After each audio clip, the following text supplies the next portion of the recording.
Bomba dell'ultimo minuto, tifosi del Napoli. Sta per essere presa una decisione importante sul futuro di uno dei pilastri della squadra. Per non perdere nessun dettaglio, iscriviti subito al canale e attiva la campanella per seguire tutti gli aggiornamenti. Lasciate un like e mostrate il vostro sostegno mentre analizziamo l'ennesima mossa strategica del club.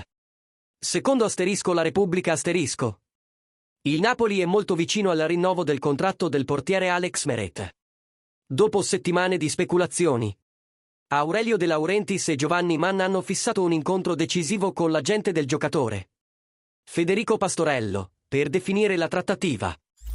Meret, che è stato un elemento fondamentale per la squadra di Antonio Conte, è in procinto di prolungare il suo contratto con il club, consolidando ulteriormente la sua posizione di centrale di prima scelta.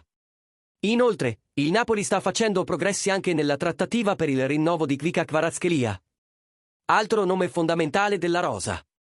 Questi rinnovi fanno parte di uno sforzo strategico del club per mantenere una base solida mentre si cercano rinforzi per la prossima finestra di trasferimento. La difesa, composta da Di Lorenzo, Ramani, Buongiorno e Olivera, continuerà a proteggere la porta di Meret, che sembra destinato a rimanere una figura centrale della squadra. Il rinnovo del contratto non solo garantisce una stabilità difensiva, ma rafforza anche la fiducia del Consiglio di amministrazione nel progetto guidato da Antonio Conte.